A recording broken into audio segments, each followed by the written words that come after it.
They fired me at 9:12 a.m., and by 9:20, I already knew exactly how to take their biggest client with me.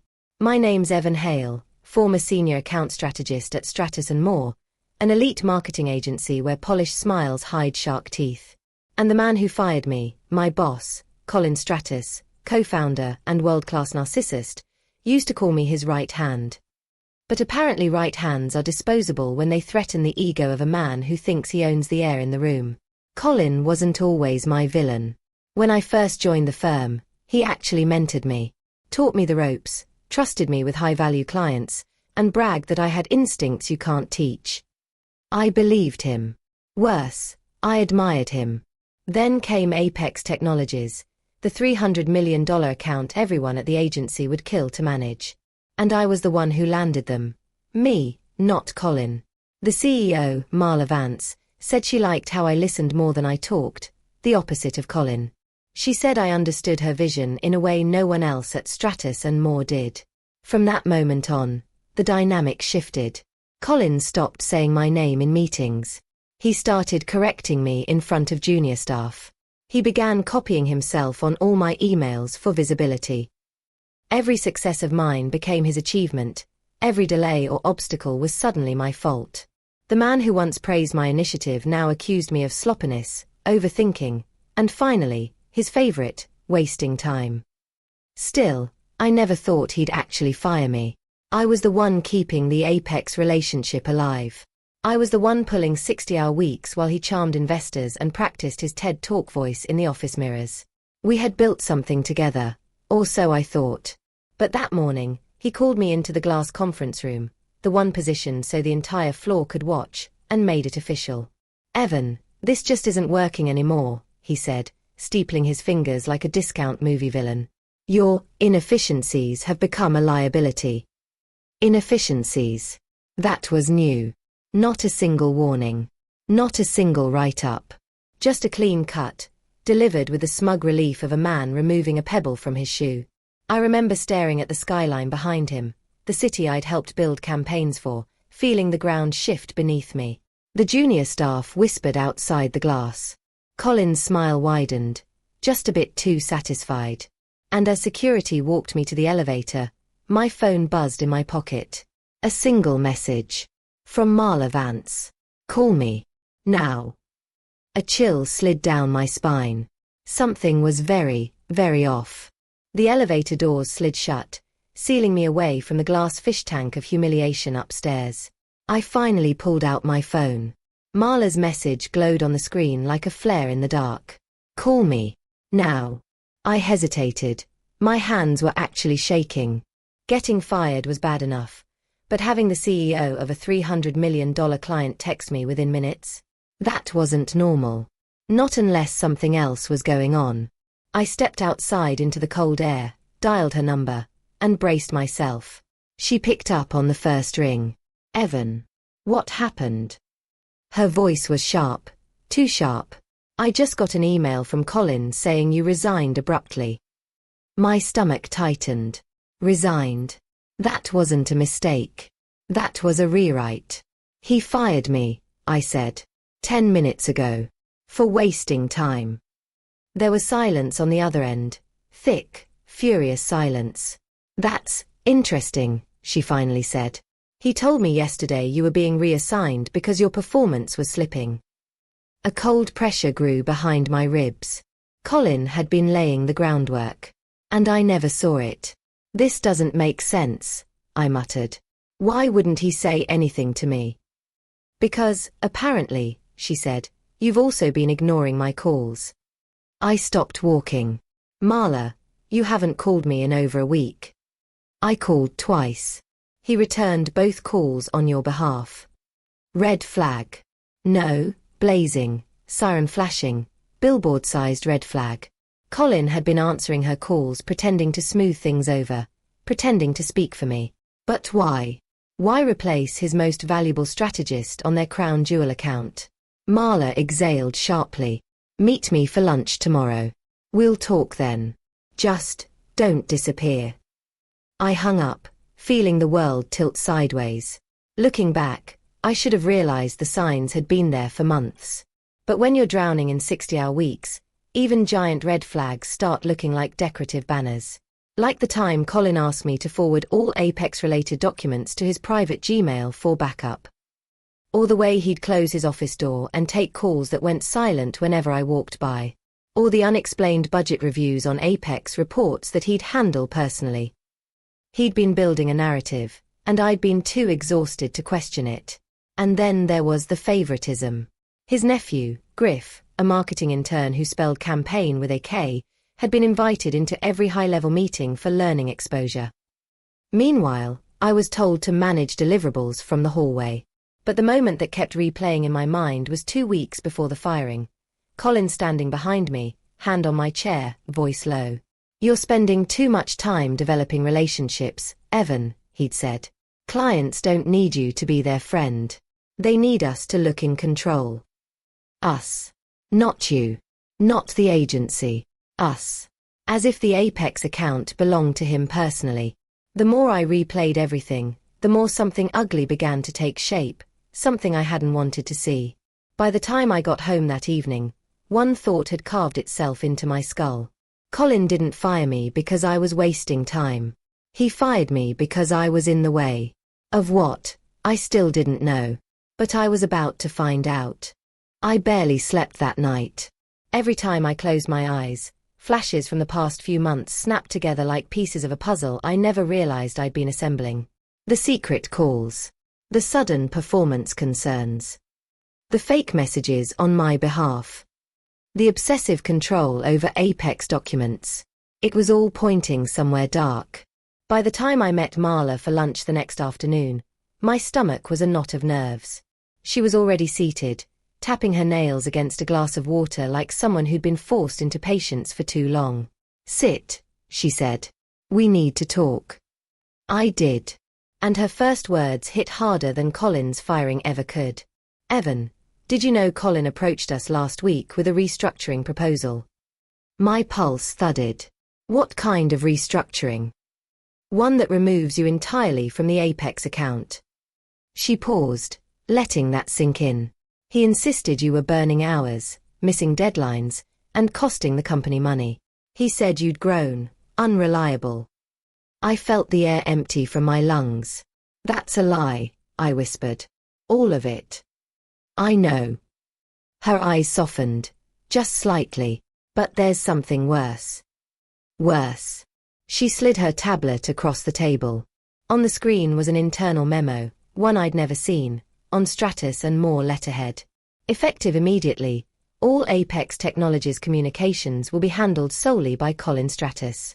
Evan Hale is no longer authorized to engage on any matters related to the Apex account." The signature line wasn't Colin's. It was mine. Forged. My throat went dry. He faked my approval. He did more than that. Marla leaned in. He pitched an exclusivity deal to us. One that would give Stratus and More full creative control, and give him a personal percentage of every campaign. I blinked at her. "That's illegal. The agency forbids personal profit sharing." "And he told us you were on board." Her voice dropped. "Said you'd already reviewed the contract." I stared at the table, the sounds of the restaurant fading into a hollow hum. Colin hadn't just sabotaged me. He'd erased me. Rewritten me into a liability, a problem, a convenient scapegoat to clear his path to a multimillion-dollar direct cut. He'd used my work, my relationship with Apex, my credibility, and then fired me the moment he had the leverage to take the account for himself. Marla watched me with a strange mix of pity and expectation.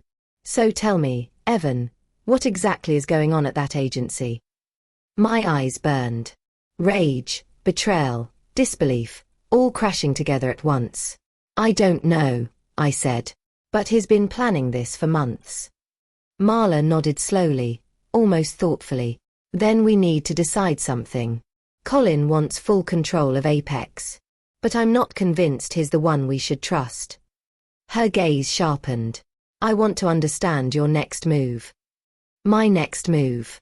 The thought was terrifying and thrilling in equal measure. Colin thought firing me ended the game. He had no idea I wasn't done playing. Not even close. For a long moment after Marla asked about my next move, I just sat there, staring at the condensation sliding down my water glass. The old version of me, the one who still believed Colin was a mentor, a protector, someone worth impressing, felt like he was dying in that moment. Maybe he needed to. Evan, Marla said gently, he didn't just fire you. He tried to bury you. And that was it. That was the trigger. Something inside me snapped, not in anger, but in clarity. A cold, sharp line of purpose cut through everything. The shame, the heartbreak, the disbelief.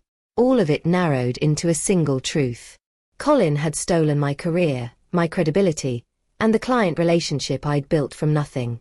But he hadn't taken the one thing that mattered most. Apex trusted me, not him. I lifted my head.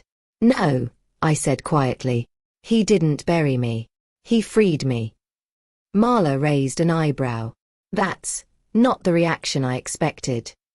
I exhaled shakily, realizing the words were true the moment I said them.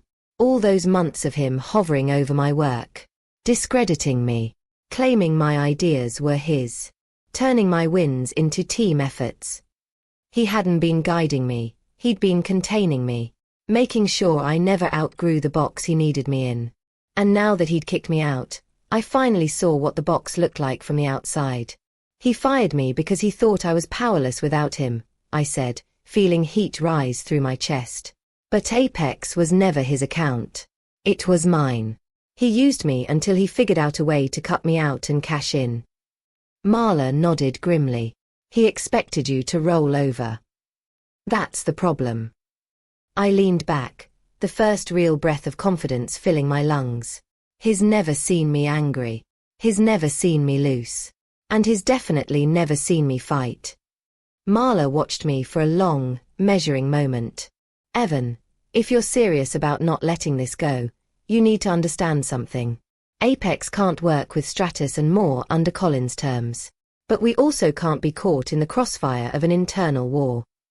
I don't want a war, I said. I want the truth. And what would you do with it? She asked. That was the second trigger. Because I suddenly knew exactly what I would do. I would expose him. I would reclaim the client he stole. And I would make sure the entire industry saw what he'd done. My voice came out steady, calmer than I felt. I'm going to take everything he tried to take from me, I said. Including Apex. Marla's lips twitched into something like a smile. Then you'd better prepare. This won't be easy. I don't need easy, I replied. I need justice.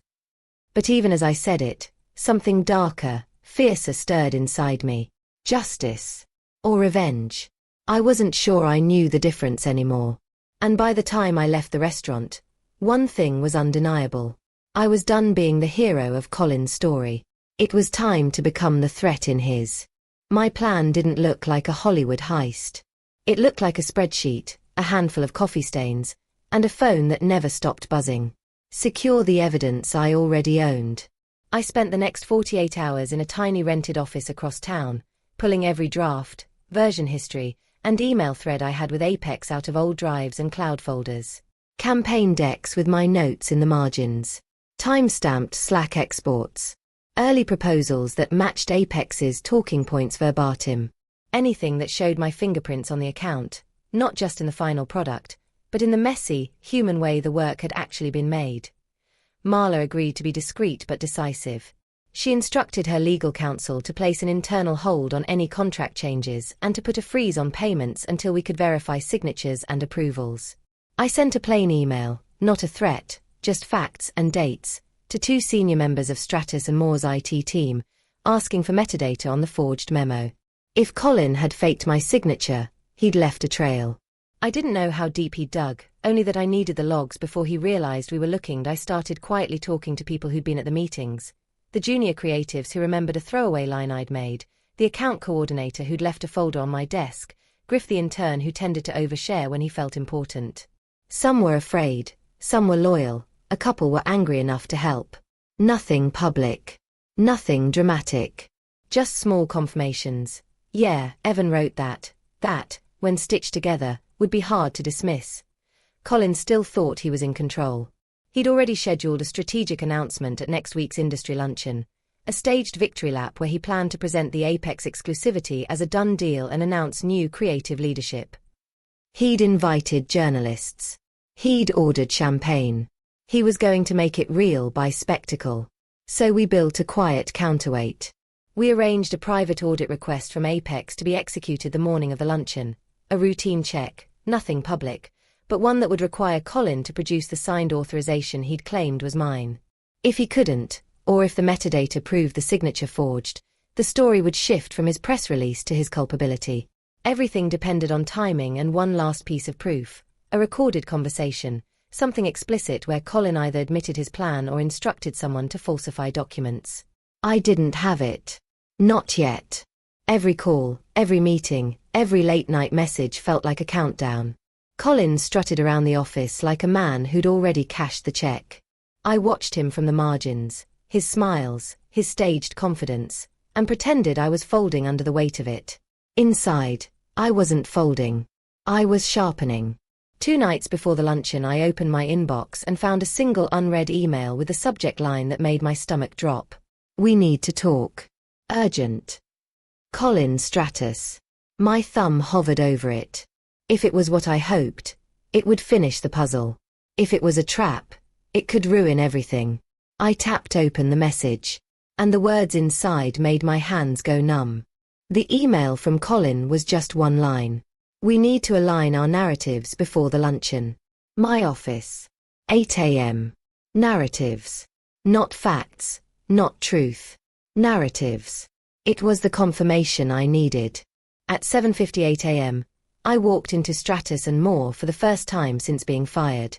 The receptionist froze, unsure whether to greet me or call security.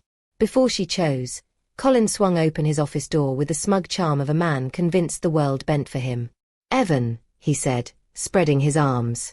Good. You came. He gestured me inside, closed the door, and immediately launched into his pitch. So, here's how this works, he began. You tell anyone who asks that you stepped down because you were overwhelmed. Burnout. Happens to the best of us. You'll sign a non-disclosure confirming the exclusivity deal was your recommendation, and in exchange, he smiled, shark-like, I'll make sure you get a consulting stipend. Quiet, generous, and contingent on your cooperation. My jaw tightened. You forged my signature. Colin waved a hand. Paperwork is a formality. What matters is perception. In a few hours, I'll be announcing the Apex exclusivity on stage in front of every major client in the city. The press is ready. Investors are ready. You don't want to be the one to embarrass yourself by denying it after the fact. A perfect confession. Arrogant. Careless. Complete. What he didn't know was that my phone, sitting openly on the table between us, was recording every word. I stood. Good luck with your speech, Colin. His expression faltered. Just slightly. You'll sign the NDA before lunch. I won't be here at lunch. He chuckled, dismissive. You will be. You don't have a choice. But I did. And the choice went live at exactly 10:31 a.m. The industry luncheon was a glittering hall of polished ambition. Colin took the stage in a tailored charcoal suit, radiating confidence. Cameras flashed. Glasses clinked. He stepped up to the podium, ready for his victory lap. Today, he announced, Stratus and Moore is proud to reveal our exclusive, long-term creative partnership with Apex Technologies. The ballroom doors burst open. Dozens of heads turned as Marla Vance strode in flanked by 2 legal officers and the Apex communications team. She walked straight to the stage. Colin's smile cracked. Colin, she said, her voice echoing across the room. Apex has no such agreement with your agency. Murmurs rippled through the audience. That contract, Marla continued, was never approved. In fact, our internal audit revealed that the signature you claimed belonged to your strategist, Evan Hale. She raised a folder, was forged. Cameras swung toward Colin. The color drained from his face. And, she added, we have a recorded admission. I stepped forward from the side entrance, phone in hand. Colin's eyes locked onto mine, Fear, recognition, rage tangled in one expression. I hit play. His voice filled the hall. Paperwork is a formality. You'll sign the non-disclosure. The exclusivity deal was your recommendation. Gasps erupted. Phones rose. Reporters pushed forward like sharks to blood. Colin lunged for the microphone. This is taken out of context. Marla turned to the crowd. Effective immediately, Apex Technologies terminates all contracts with Stratus and more. Our new agency of record will be Hale Strategic. The room erupted. Somewhere behind me, I heard security enter. Behind them, the board of Stratus and more, pale and stunned. Colin's empire collapsed in front of everyone who had ever feared him, admired him, or depended on him. And I watched him crumble not with triumph, but with the quiet satisfaction of someone reclaiming what was stolen. The $300 million client was mine again. This time, not as an employee, as the owner. Colin didn't go down quietly. He tried, desperately, to claw his way back. He took to the MIC, shouting about loyalty and misunderstanding, but his words were drowned out by the echo of his own recorded confession playing on loop across every journalist's phone within arm's reach. Within minutes, the board escorted him off stage. Within an hour, they placed him on immediate administrative leave. By sundown, Stratus and Moore's homepage quietly replaced his bio with a sterile leadership under review notice. But the real destruction didn't happen online. It happened in the silence. Clients started calling, not to ask questions, but to cancel meetings.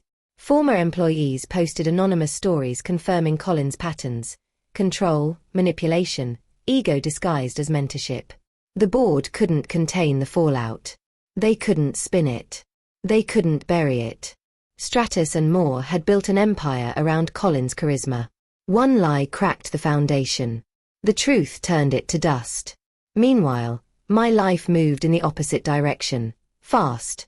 Marla and the Apex executive team helped me finalize Hale Strategic within a week. They transferred the $300 million account with a ceremonial handshake and a contract that listed my name on every page. No forgeries, no hidden clauses, no shadows. And for the first time in years, I exhaled without feeling like I owed someone the air. The people who had quietly supported me at Stratus and Moore reached out one by one. Some wanted jobs, some wanted to apologize, and some just wanted to say they always knew Colin wasn't what he pretended to be. But poetic justice? That came a month later. I was leaving a meeting when I saw Colin across the lobby of a downtown building.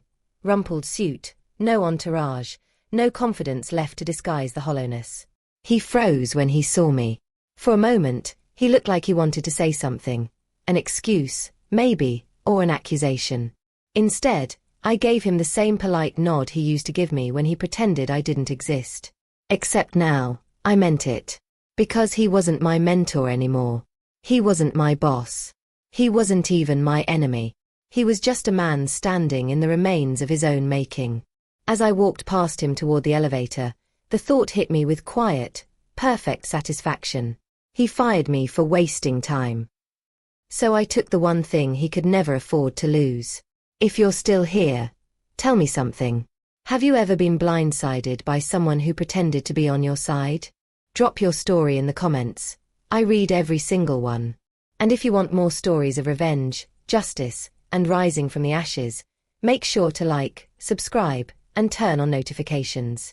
You never know when the next betrayal and comeback might hit your feed.